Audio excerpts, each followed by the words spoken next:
Seja bem-vindo ao podcast Conexões de Esperança. Este áudio é reprodução de leituras e reflexões diárias matinais de textos de Ellen White, feitas pelo pastor Carlos Alvarenga por videoconferência, através do aplicativo Zoom e transmitidas ao vivo pelo canal Conexões de Esperança no YouTube. Nosso desejo é que sua experiência com Deus seja enriquecida com o que você vai ouvir a seguir. As nossas considerações estão baseadas no capítulo 23 do livro O Desejado de Todas as Nações. Nós lemos assim: Veio Jesus para a Galileia, pregando o evangelho do reino de Deus, e dizendo: o tempo está cumprido, e o reino de Deus está próximo. Arrependei-vos e crede no evangelho. A vinda do Messias anunciava-se primeiramente na Judéia. No templo de Jerusalém, fora predito a Zacarias o nascimento do precursor, enquanto aquele ministrava perante o altar. Nas montanhas de Belém, os anjos proclamaram o nascimento de Jesus. Os magos foram a Jerusalém em busca dele. Simeão e Ana testificaram no templo de sua divindade. Jerusalém e toda a Judéia ouviram a pregação de João Batista. E os emissários do Sinédrio, juntamente com a multidão, escutaram seu testemunho quanto a Jesus. Na Judéia, Cristo recebera os primeiros discípulos. Ali tivera lugar grande parte do princípio de seu ministério inicial. A irradiação de sua divindade na purificação do templo, os seus milagres de cura e as lições da verdade divina que lhe caíram dos lábios, tudo proclamava aquilo que depois da cura de Betesda ele declarara perante o Sinédrio: sua filiação do Eterno.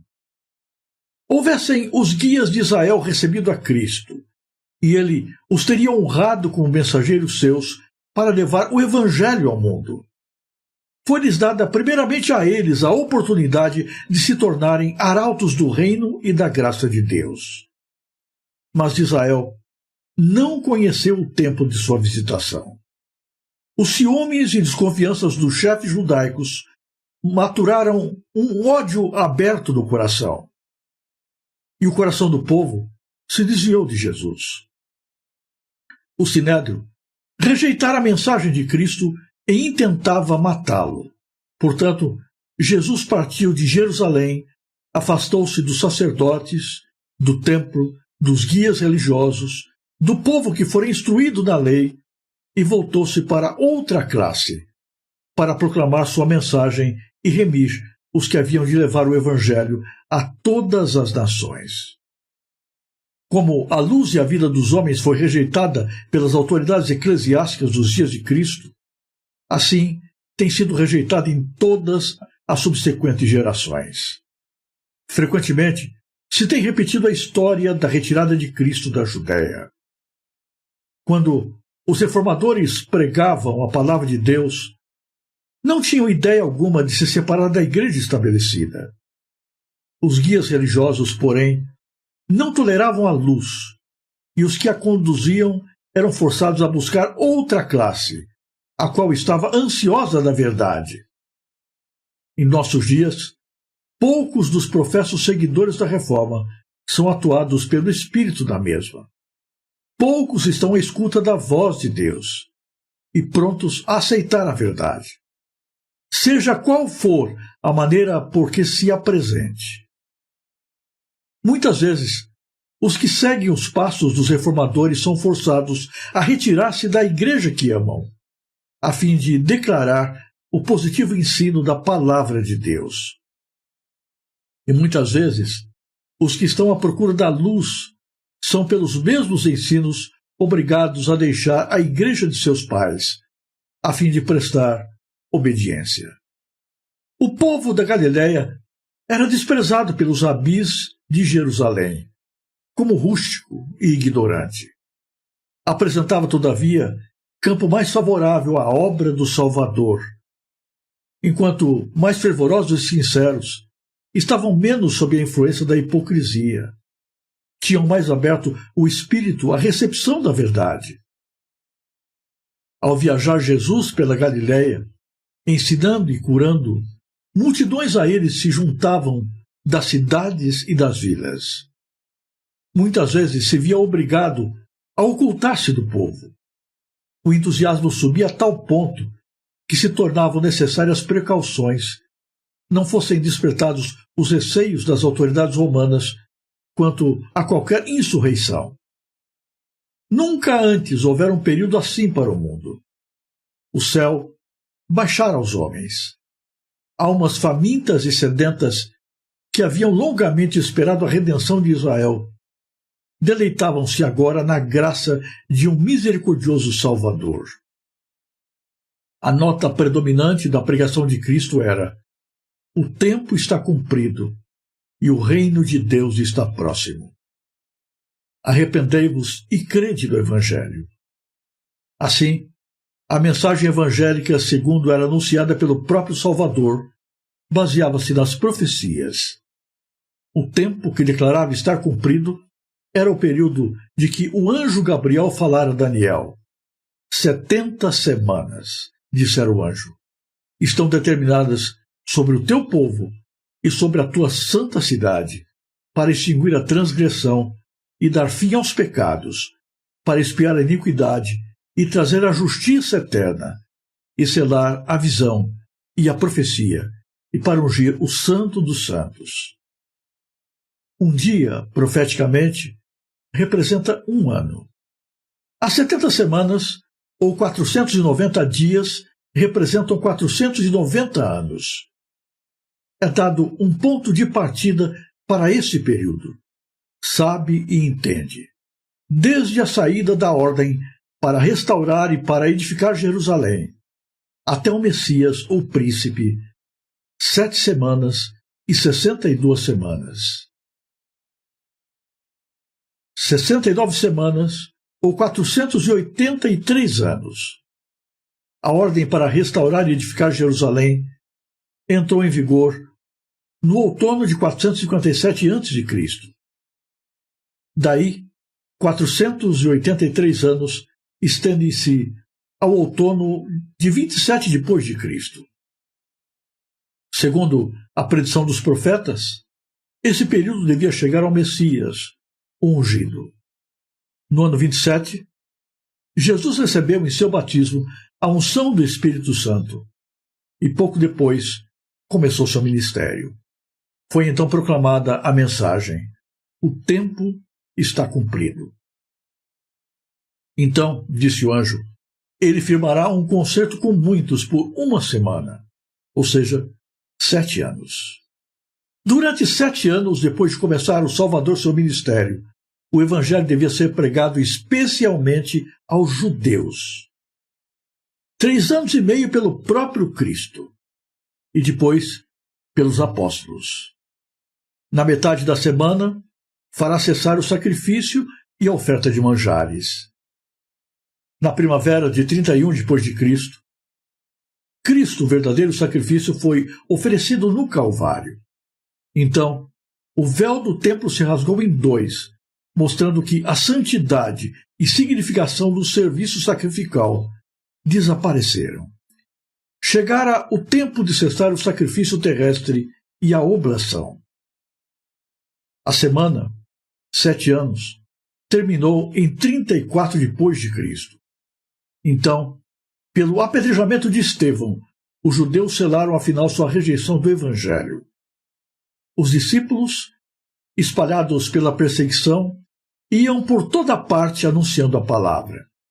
E pouco depois, Saulo, o perseguidor, se converteu e tornou-se em Paulo, o apóstolo dos gentios. O tempo da vinda de Cristo, sua unção pelo Espírito Santo, sua morte e a pregação do Evangelho aos gentios foram definidamente indicados. O povo judeu teve o privilégio de compreender essas profecias e reconhecer seu cumprimento na missão de Jesus. Como a mensagem do primeiro advento de Cristo anunciava o seu reino de graça, assim, a de sua segunda vinda anuncia o reino de sua glória. E a segunda, como a primeira mensagem, acha-se baseada nas profecias. As palavras do anjo a Daniel, com relação aos últimos dias, deviam ser compreendidas no tempo do fim. A esse tempo, muitos correrão de uma parte para outra, e a ciência se multiplicará. O próprio Salvador deu sinais de sua vinda e diz: quando virdes estas coisas acontecer, sabei que o reino de Deus está perto. E olhar por vós, não aconteça que o vosso coração se carregue de glutonaria, de embriaguez e dos cuidados da vida, e venha sobre vós, de improviso, aquele dia. Vigiai, pois, em todo o tempo, orando para que sejais havidos por dignos de evitar todas estas coisas que hão de acontecer, e de estar em pé diante do Filho do Homem. Chegamos ao período predito nestas passagens. É chegado o tempo do fim. As visões dos profetas acham-se reveladas e suas solenes advertências nos mostram a vinda de nosso Senhor em glória como próxima às portas. Os judeus interpretavam e aplicavam mal a palavra de Deus e não conheceram o tempo de sua visitação. Os anos do ministério de Cristo e seus apóstolos, os últimos anos de graça para o povo escolhido, passaram-nos tramando a destruição dos mensageiros do Senhor. Terrestres ambições os absorviam, e o oferecimento do reino espiritual foi-lhes feito em vão. Assim hoje, o reino deste mundo absorve os pensamentos dos homens e não observam o veloz cumprimento das profecias e os indícios do rápido aproximar-se do reino de Deus. Mas vós, irmãos, já não estáis em trevas, para que aquele dia vos surpreenda como um ladrão. Porque todos vós sois filhos da luz e filhos do dia. Nós não somos da noite nem das trevas. Se bem que não saibamos a hora da volta de nosso Senhor, podemos conhecer quando está perto. Não durmamos, pois, como os demais, mas vigiemos e sejamos sóbrios.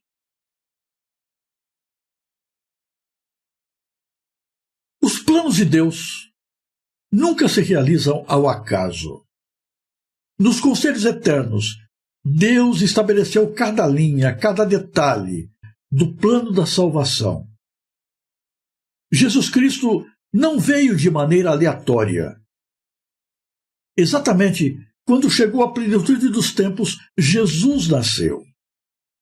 E Jesus foi anunciado por todos os profetas. Todos eles, em seu tempo, segundo seu estilo, ao seu modo, nas suas circunstâncias, vislumbraram a glória de Jesus e trouxeram vislumbres da sua vinda. Desde a primeira página das Escrituras Sagradas até o seu fim, todas elas testificam de Jesus, da sua vida, da sua vinda, dos seus planos, da sua vontade, do seu Evangelho. Mas a despeito de tão evidente revelação, de tão abundantes fontes de graça, a despeito de tão abundantes meios de conhecimento, o povo de Deus não deu ouvidos para aquilo que estava revelado. Não prestou atenção às profecias anunciadas pelos antigos profetas. Eles estavam mais preocupados com a sua vida cotidiana. Quando Jesus nasceu, não estavam preparados para receber a Cristo. Os anjos que vieram para anunciar o nascimento de Jesus não foram recebidos pelos sacerdotes, pelos teólogos da nação, pelos líderes dos poderes políticos dominantes da época. As únicas pessoas que estavam preparadas, sonhando com o céu, imaginando a vinda do Salvador, eram os pastores do campo. E foi a eles que os anjos se revelaram no cântico maravilhoso descrito no Evangelho quando do nascimento de Jesus. O início do ministério de Cristo foi marcado por demonstrações que tornaram evidente para todos quem era Jesus.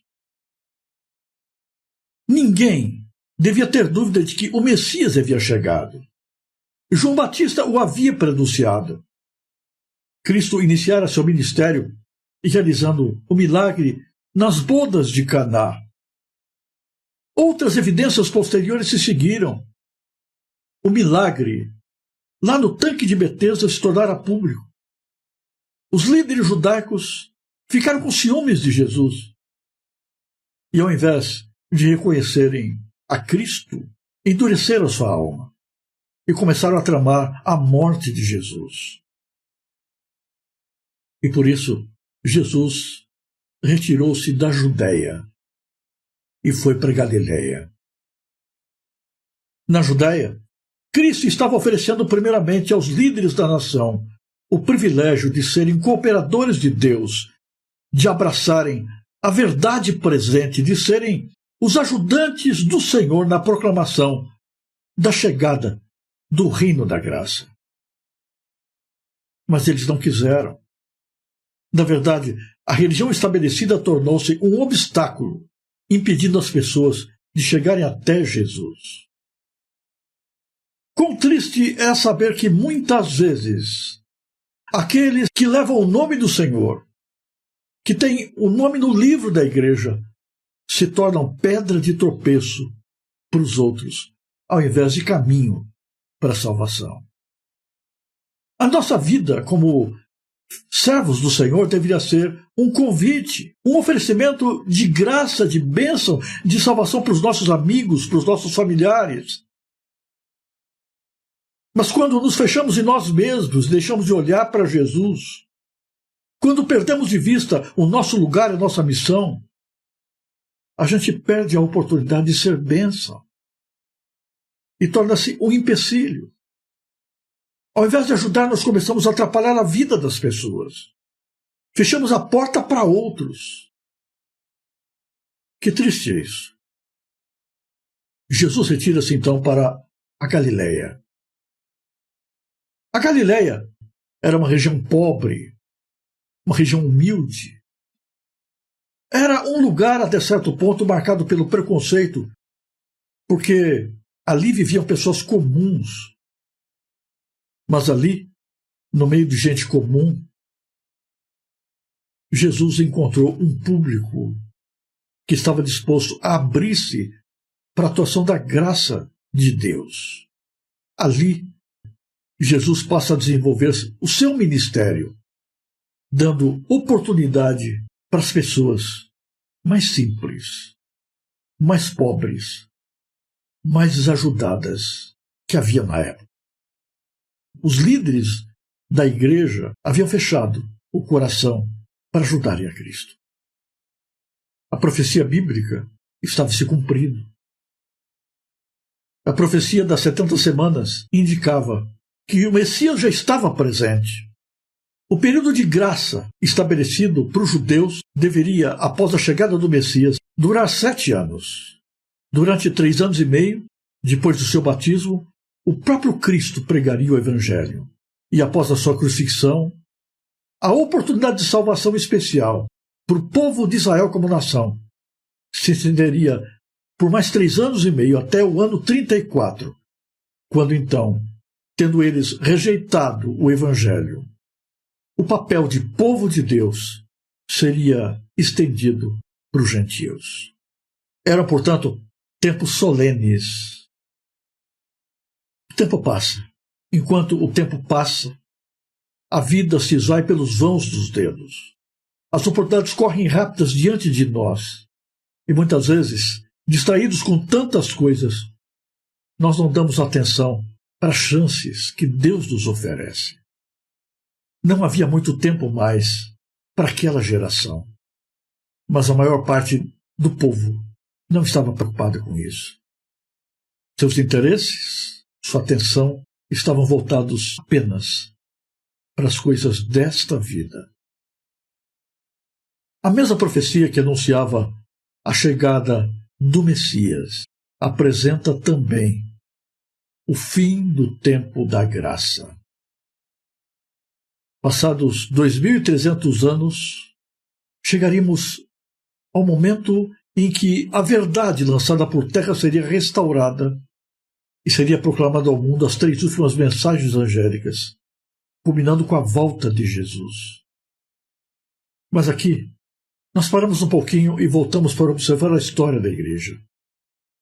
Como nos tempos de Jesus, a história da Igreja esteve sempre marcada por pessoas que nem sempre estiveram dispostas a receber a presença de Jesus, a salvação de Jesus, a graça de Jesus. É triste isso. Mas houve uma época em que aqueles que eram fiéis às Escrituras tiveram que se separar da igreja da época, da igreja dominante, para viver e pregar o evangelho puro que Deus havia revelado. Na nossa geração, Deus está operando os últimos lances do plano da salvação. As mensagens angélicas estão quase no fim da sua pregação. Em breve, fechar-se-á o tempo da graça. E a pergunta é: como está a nossa relação com Deus? Estamos abertos para receber a presença e a atuação do Messias em nossa vida? Ou será que estamos tão preocupados com os afazeres desta vida que nos esquecemos de Jesus? E a graça vai passando por nós de maneira acelerada e chegará um momento em que tudo terminará. Quando isto acontecer, estaremos espertos? Estaremos do lado de Deus? Será que hoje estamos sendo cobreiros de Deus? Ou no nosso coração, de alguma maneira, estamos oferecendo resistência ao Evangelho? Será que, novamente, Jesus tem que nos deixar de lado para buscar um outro público, outras pessoas que estejam dispostas a ouvi-lo, a aceitá-lo, a recebê-lo? O reino de Deus chegou para aquela geração, mas aquela geração não estava preparada para recebê-lo. O tempo de graça veio e terminou. Israel foi invadido pelos romanos. A igreja ocupou o lugar do antigo povo de Deus, mas eles não o perceberam. Até hoje estão aguardando algo que nunca virá, porque já veio e eles não viram e perderam a oportunidade. Eu me surpreendo quando leio os evangelhos e ouço as palavras de Jesus anunciando que a sua vinda será como a chegada do ladrão para muitas pessoas. E eu fico imaginando como é possível isso, se a vinda de Jesus é acompanhada por tantos sinais, por tantas evidências. Mas quando olho para a história da igreja, para a história do povo de Deus do passado, é fácil compreender. Isso acontece com esta geração, porque, novamente, as coisas deste mundo são prioridade. Ao invés de olharem para cima, estão preocupados unicamente com a sua vidinha aqui. Há uma coisa que, na medida que a gente envelhece, fica muito clara para nós. A vida passa de maneira muito rápida. Muito rápido. Eu me assusto como a minha vida passou. Parece que foi ontem que tudo estava começando. Muitas vezes a gente sente no coração o desejo de recomeçar. Ah, se eu pudesse voltar atrás, eu faria tudo diferente. Mas a vida não volta. É preciso, pois, que sejamos vigilantes e atentos. Como disse Jesus, não permitam que os cuidados desta vida sobrecarreguem o vosso coração. Nos deixe entorpecidos como aqueles que utilizam bebidas alcoólicas, de tal maneira que você não perceba Deus se manifestando diante dos seus olhos. Hoje é tempo de graça. Que esta graça não passe por nós em vão. Se você apreciou este áudio, inscreva-se no canal para continuar conosco nesta jornada de crescimento espiritual. E se puder, não se esqueça de compartilhar com outras pessoas.